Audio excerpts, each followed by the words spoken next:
محمدا ما هو أهله جزا الله عنا محمدا ما هو أهله। গতকাল মাগরিবের পরে যে আলোচনাটা হয়েছে মুফতি আহমদুল্লাহ শাহ হুজুর এবং দারুল উলুমের আদিব শাহ হুজুর যে আলোচনাটা করছেন এটাই ইসলাম। পুরো ইসলামটাকে একদম মোটা দাগে দুই চারটা কথার মধ্যে দিয়ে দিছেন। আমরা ইসলাম সম্পর্কে আলোচনা করছি অনেক লম্বা টাইম। ইসলাম কি, ইন্নাদ্দিন ইনদাল্লাহিল ইসলাম আলোচনা গেছে। ইসলাম এটাই, একজন মানুষত্বের দিক থেকে, মানুষ হওয়ার দিক থেকে সে আমাদের কাছে সম্মান পাবে, অধিকার পাবে। তার যে সমস্ত হক আছে এগুলো আমরা আদায় করব মানুষ হওয়ার বিবেচনায়। তবে সে আমার ভ্রাতৃত্বের বন্ধনে আবদ্ধ হবে শুধুমাত্র ইসলাম হওয়ার বিবেচনায়, মুসলমান হওয়ার বিবেচনায়। একজন মানুষ হিসাবে সম্মানিত, তাকে আমি সম্মান করব। তবে তার ভিতর এবং মুসলমানদের ভিতরে পার্থক্য থাকবে ইসলাম। সে আল্লাহর ইবাদতের সাথে শরিক করে, আল্লাহকে মানে, আল্লাহকে সবাই মানে না এমন কেউ নেই। মক্কার কাফেররা পর্যন্ত আল্লাহকে মানত। মুহাম্মদ সাল্লাল্লাহু আলাইহি ওয়াসাল্লাম যখন দাওয়াত দিছেন তখন ওনার দাওয়াতের মধ্যে সমস্যা ছিল কি, লা ইলাহা ইল্লাল্লাহর মধ্যে কোনো সমস্যা ছিল না। তারাও জানতো আল্লাহ একজন আছে। আবু তালেব কাবা ঘরের কী ছিল? আব্দুল মুত্তালিব খাদেম ছিল। তাহলে আল্লাহকে যদি না মানে কাবা ঘরের কী হিসাবে খাদেম ছিল? আল্লাহকে সবাই মানত, কিন্তু কি করত? শিরক করত। আল্লাহর সাথে আরও কিছু মূর্তি দাঁড় করায় দিত। কয় যে আল্লাহ তো একজন আছে, বাকি 360টা মূর্তি কাবা ঘরের ভিতরে ঢুকায় রাখছে। 360টা আরবি দিন হিসাবে 355 দিন, 355 জনের ডিউটি। আর 5টা মূর্তি ছিল বড় বড়। কেউ বৃষ্টি দিত, কেউ বিপদ আপদ থেকে উদ্ধার করতো, কেউ ব্যবসায় বরকত দিত, কেউ সন্তান দিত। 5টার বড় বড় দায়িত্ব ছিল, মেজর 5টা ছিল মেজর। আর বাকি 355টা ছিল জেনারেল, প্রতিদিন একজনের ডিউটি। তো তারা আল্লাহকে মানত, কিন্তু পাশাপাশি কি করত? শিরক করত, আল্লাহর সাথে অংশীদার দাঁড় করাইতো। তো রাসূল আইসা ওই একটা জায়গায় আঘাত করছেন যে লা ইলাহা এগুলো কিচ্ছু না, এগুলো কিছুই নেই। এই 360টা মূর্তির কোনো ক্ষমতা নেই। এগুলো তোমরা নিজে হাত দিয়ে বানাইছ, তোমরা এগুলাকে রক্ষা করো। এগুলো তোমাদেরকে কিভাবে রক্ষা করবে? তো এগুলো কিছুই নেই ইল্লাল্লাহ, শুধু আল্লাহ, শুধু আল্লাহ। আল্লাহ আছে এটা সবাই জানতো, আল্লাহ আছে এটা সবাই মানতো। আবু জাহেল মরার আগের বছর হজ করছে, যে বছর মরছে বদরে তো মরছে, তার আগের বছর রমজানে কি করছে? হজ করছে। তাইলে আল্লাহ আছে এটা শুধু জানতো না, মানতো। বাইতুল্লাহর হজ করছে, এবং যে সমস্ত হাজিরা পৃথিবীর দূর দূরান্ত থেকে আইসা হজ করতো তাদেরকে পানি পান করাইতো, তাদের সেবা যত্ন করত, তাদের কি লাগবে না লাগবে এগুলো দিত। আব্দুল মুত্তালিবকে যখন ওই যে ইয়ামানের থেকে একটা কাফেলা আসছে বাইতুল্লাহ ধ্বংস করবে, তো হস্তি বাহিনী, আল্লাহ রসুলের জন্মের আগের বছরের ঘটনা। তা আব্দুল মুত্তালিবের 100টা উট ছিল, উট। ওই হস্তি বাহিনী, হাতির কাফেলা, আসহাবুল ফিল যাদেরকে বলা হয়, সূরাতুল ফিল যাদের জন্য নাজিল হয়েছে, এই বাহিনী আইসা 100টা উট আব্দুল মুত্তালিবের এগুলো জব্দ করছে। তা আব্দুল মুত্তালিব সবার সাথে পরামর্শ করলো কি করা যায়। তা আব্দুল মুত্তালিব যেহেতু সর্দার ছিল, সে রায় দিল যে এক কাজ করো, তাদের সাথে আমরা হাঙ্গামায় না জড়াই, আমরা পাহাড়ের গুহায় যায় আশ্রয় নিই। তো মুহূর্তের মধ্যে মক্কার সমস্ত অধিবাসীরা পাহাড়ের গুহায় আশ্রয় নিতে চলে গেছে। কারণ এই হস্তি বাহিনী ইয়ামান থেকে আসছে, তারা মূলত আসছে কাবা ঘরকে ধ্বংস করার জন্য। তা আব্দুল মুত্তালিব গেছে, যাওয়ার পরে ওই হস্তি বাহিনীর সর্দার সে বলতেছে, কি ভয় পেয়ে গেছ? স্যালেন্ডার করতে আসছ? তো বলে যে না, ভয়ও পাইনি, স্যালেন্ডার করতেও আসিনি। আমার যে 100টা উট তুমি নিয়ে আসছো, আমার সাথে তো তোমার কোনো শত্রুতামি নেই। তুমি আসছো কাবা ঘর ভাঙতে, কাবা ঘর ভাঙো, আমার যে 100টা উট আছে ওগুলো দিয়ে দাও। তো বলে যে কাবা ঘর ভাঙতেছি, তোমাদের কোনো সমস্যা নেই, তোমাদেরই তো একটা ঘর, তোমরা এতদিন এখানে হজ করতা। তার জিদ ছিল কি, ওই যে দেওয়ানবাগির মতো একটা কাবা ঘর সেও বানাইছিল ইয়ামানে।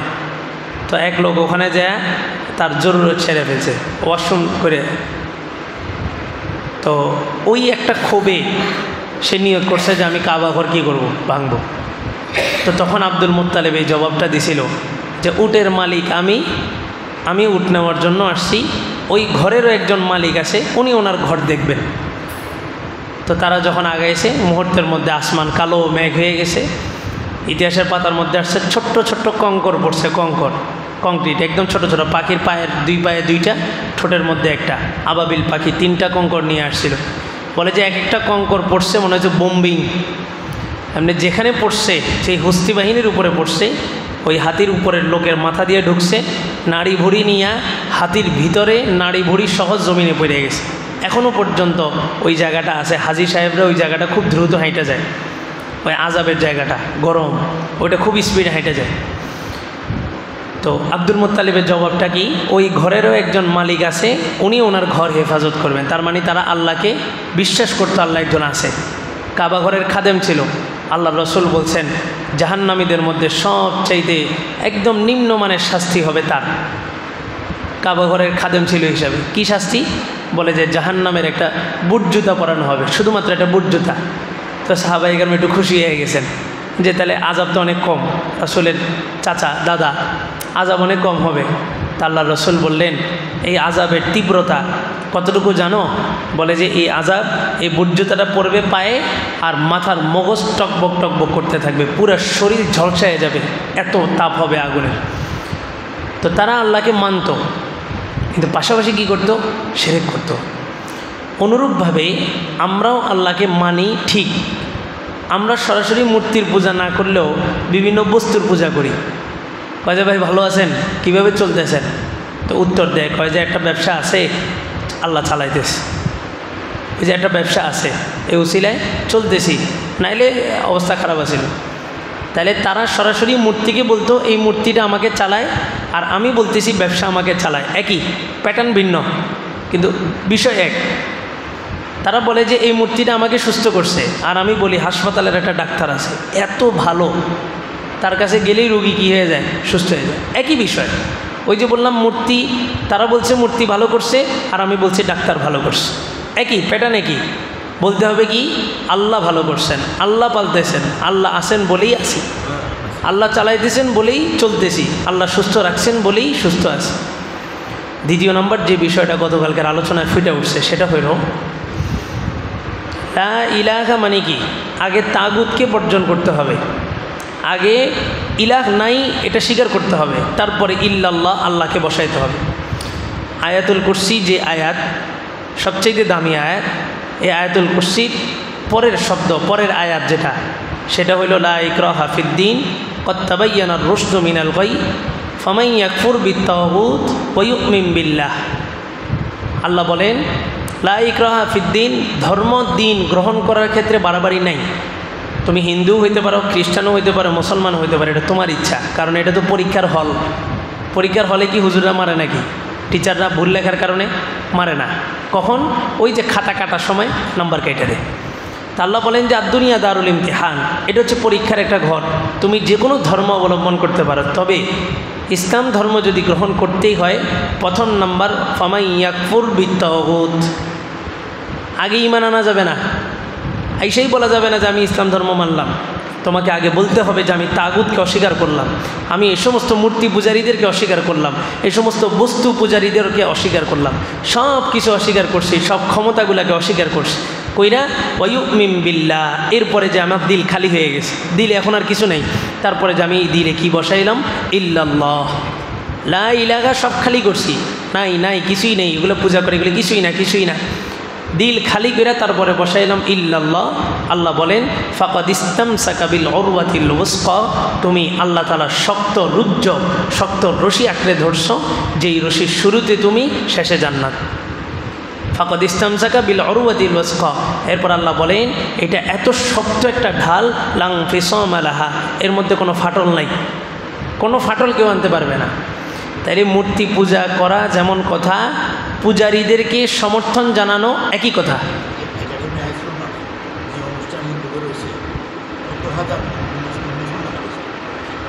মুসলমানরা বেশি হওয়ার কারণও আছে। এখন একটা দলের নেতা, মনে করেন আমি এখন আপনাদের অনুসৃত ব্যক্তি, আমাকে আপনারা কি করেন, অনুসরণ করেন। তা আমি দুর্গা পূজার শুভেচ্ছা জানাইলাম, যে কোনো একটা পূজার শুভেচ্ছা জানাইলাম, বা তাদের জন্য দোয়া করলাম, বা আমি সরাসরি তাদের পূজা মণ্ডপে যাই কী করলাম, পূজা উদ্বোধন করে, ধর্ম উপদেশটা উদ্বোধন করছে না। এখন আপনাদের কাছে বিষয়টা কী হবে, ও হুজুরে করলে জায়েজ, আর আমরা করলে সমস্যা, অন্য করলে কুরু কুরু মাকরু, কি একটা কথা আছে না, অন্য করলে কুরু কুরু, নিজে করলে মাকরু নাকি। তা আমি যখন আপনাদের নেতা হইয়া এরকম একটা কাজ করে ফেললাম, তখন আপনারা সবাই কি করলেন, সাইজা গুইজা মন্দিরে ঢুকে গেলেন। হুজুর উদ্বোধন করছে, তো হুজুর উদ্বোধন করলে এটা কি আবার না জায়েজ দেখি। মূর্তি পূজা যারা করে এটা যেমন শিরক, মূর্তি পূজারীদেরকে কোনোভাবে সমর্থন করাটাও শিরক। পরোক্ষভাবে আপনি কি করলেন, আপনি নিজেও মূর্তি পূজায় অংশগ্রহণ করলেন। আপনি বললেন যে ঠিক আছে, তাদের জন্য একটা জায়গা করে দিই, এই তোমরা আসো, এখানে আসো, এখানে তোমরা মন্দিরে ইয়া করবা, আমরা পাহারা দিব না। মুসলমানকে আল্লাহ তাআলা মূর্তি পাহারা দেওয়ার জন্য বানায় নেই। মুসলমান এই কথা কীভাবে বলবে যে আমি মূর্তি পাহারা দিব, বাংলাদেশের যত মূর্তি আছে সব মূর্তি আমরা পাহারা দিব, এটা মুসলমানের মুখে মানায় না, শোভা পায় না। তো সেখানে যখন আমি দলীয় নেতা, আমি বললাম যে কি দুর্গা পূজার শুভেচ্ছা, কই কোনো হিন্দু তো আমার ঈদের শুভেচ্ছা দিল না, কোনো হিন্দু তো আমার ঈদের নামাজে আসলো না। তা আমরা যখন নেতৃত্ব স্থানে থাইকা বিষয়টাকে শিথিলতার মধ্যে নিয়ে আসি, তখন জনসাধারণ এটাকে জায়েজ মনে করে, এই কারণে যায়। আর যুবকদেরকে তো আমরা মসজিদে ঢুকাইতে পারি না, শুক্রবারে একটু জিলাপি দেয়, এটাও নাই, তো ও মন্দিরে যায় প্রাসাদ আনার জন্য, যেটা তো মিষ্টি জিনিস, খাবার তো হালাল, সমস্যা কি। তো যুবক যদি মসজিদে আসতো, যুবক আসে জুমার নামাজ যখন তাকবীর বাঁধবে ইমাম সাহেব তখন আসে, যুবক বয়ান শোনে না, আলোচনা শোনে না। সেজন্য মসজিদে শুক্রবারে কিছু তাবারুকের ব্যবস্থা করবে, দরকার আছে। এখন এখানে কিছু নাই, যুবক আসে না, আসলে আপনি ধরেন এই গেঞ্জি পরে আসতে কি লেগা, টুপি আনে নেই কি লেগা, তো এই যুবক আর আসে না।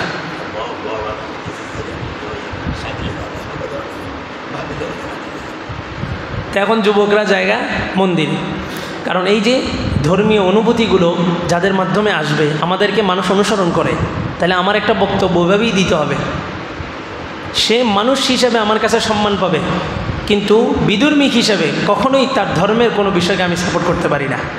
ইসলামী হুকুমত থাকলে সে তো ভাড়াটিয়া, সে ট্যাক্স দিবে, জিজিয়ে দিয়ে আমার কাছে থাকতে হবে। তো আমি একটা নেতা, আমি বললাম যে দুর্গাপূজার শুভেচ্ছা। তা আমার কর্মী যারা আছে তারা কি মনে করলো, ও আমাদের নেতা যেহেতু শুভেচ্ছা দিছে, নেতা বক্তৃতার মাধ্যমে শুভেচ্ছা দিছে, আমরা সরাসরি যাই কি দিয়ে আসি, শুভেচ্ছা দিয়ে আসি। তা আপনি দেখবেন ওইখানের ওই নগ্ন পরিবেশের মধ্যে বেশিরভাগ যুবক আমাদের মুসলিম সমাজের, বেশিরভাগ যুবক, ওই যে বন্ধু আছে, মাসালা আসে, হয়তো হুজুর বন্ধু একজন আছে হিন্দু, এর দেওয়া এ আমাদেরকে দাওয়াত দেয়, না গেলে মনে কষ্ট নিব, আল্লাহ রসুল তো বলছে কারো মনে কষ্ট দিতে নেই। কি মাসালা, হিন্দু কি আপনার বন্ধু হইতে পারবে? হ্যাঁ, লা তাত্তাখিজুল কাফিরিনা আউলিয়া মিন দুনিল মুমিনিন, কোনো মুমিনকে ছাড়া কোনো কাফেরকে তো বন্ধু হিসেবে গ্রহণ করতে পারে না। একজন ব্যবসায়ী আসছে, কয়েকজন আমার যার সাথেই ব্যবসা করছি সবার সাথে মাইর খেয়েছি, আমার একটা বন্ধু আছে বিশ্বস্ত হিন্দু, অনেক বছর যাবত তার সাথে ব্যবসা চলে, আমি কি আপনার আখেরাত শেষ। এই যে কথাটা বলছেন ঈমান আছে, মুসলমান সবাই ধোকা দিলেও তো আপনার জন্য কি এই সুযোগ আছে আপনি কোনো হিন্দুর সাথে আপনি বন্ধুত্ব করবেন? পুরা পৃথিবীর সব মুসলমান ধোকাবাজ, তারপরেও কি আপনার জন্য এই সুযোগ আছে যে আপনি কোনো হিন্দুর সাথে বন্ধুত্ব করবেন? তাই সে মাসালা জিজ্ঞেস করে, হুজুর বন্ধু পারিবারিকভাবে এতটা গভীর সম্পর্ক যে তারাও আমাদের বাড়িতে দাওয়াত খায়, আমরাও তাদের বাড়িতে দাওয়াত খাই, তো এখন তাদের খানাগুলো কি জায়েজ আছে? মাসালা আছে, জায়েজ আছে না নাই, কোন কোন খানাগুলো জায়েজ আছে, কোন কোন খানাগুলো জায়েজ নেই, মাসালা আছে। যেই প্রাণীগুলো জবাই করার সময় আল্লাহর নাম নিতে হয়, ওই প্রাণী হিন্দুদের বাড়িতে খাওয়া জায়েজ নেই, কারণ সে তো আল্লাহর নাম নেয় না, সে মুসলমানই না। আর যে সমস্ত খাদ্যগুলা স্বাভাবিক, চকলেট, চিপস, প্যাকেটজাত, অন্য খান থেকে কিনে আনে সে দিছে, এগুলোর ব্যাপারে মাসালা ভিন্ন। কিন্তু একজন কাফের, একজন মুশরিক যে আল্লাহর সাথে শিরিক করে, এই মানুষটা কিভাবে আপনার গায়রতে লাগার কথা, সে গরুর পেশাবকে হালাল মনে করে, গরুর গোবরকে হালাল মনে করে, তার ঘরের প্রতিটা বস্তুর মধ্যে গরুর পেশাব ছিটানো থাকে, তার সকালে মুখ ধুয়ে গরুর পেশাব দিয়া, সব কিছুর মধ্যেই ওই গরুর গোবর দেওয়া থাকে।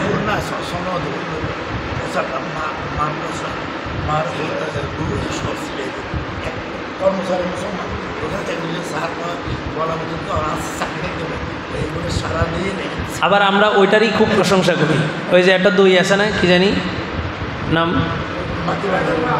হ্যাঁ, গোপাল গোপাল, জয় গোপাল। আমরা এগুলো আবার খায়া প্রশংসাও করি। এটার মতো হয় না, এটার মতো হয় না। আল্লাহ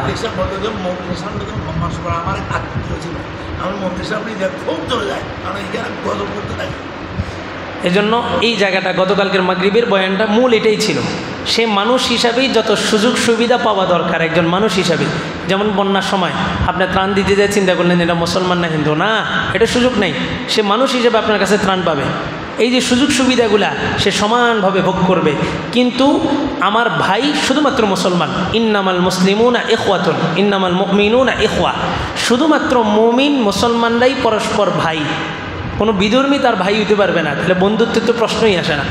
এই জন্য এই যে এখন দুর্গা পূজার বন্ধগুলো চলতেছে, অনেক কষ্টের সাথে বলতে হয় আলিয়া মাদ্রাসা, এটা মাদ্রাসা, মাদ্রাসা শব্দ যেহেতু লাগছে এটা মুসলমান, এটাও এখন কি কাটাইতেছে, ছুটি কাটাইতেছে, দুর্গা পূজার ছুটি কাটাই। আবার হুজুররা কথা বলে না, লম্বা একটা ছুটি পাইছি, সমস্যা কি? কথা বললে তো আবার অন্যরা ইয়ে করবে।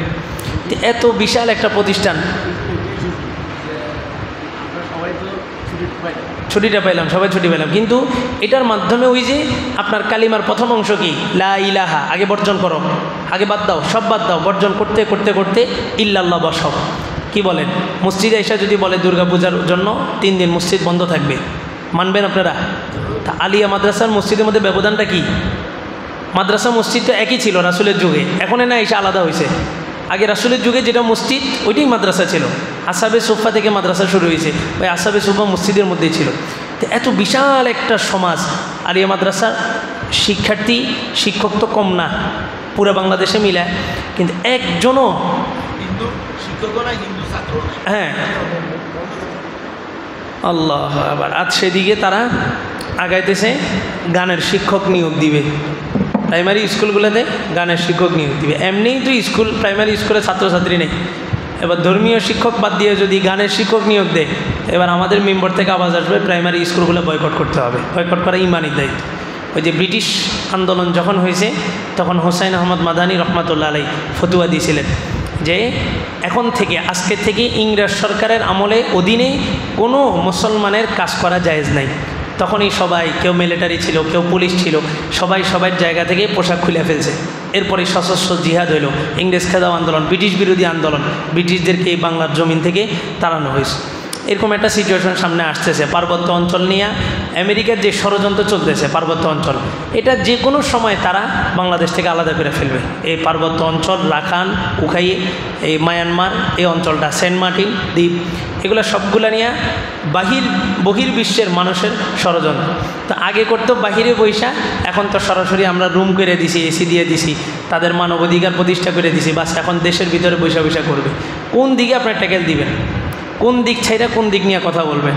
আল্লাহ তাআলা আমাদেরকে এই সমস্ত শিরকি কার্যক্রম থেকে হেফাজত করুন।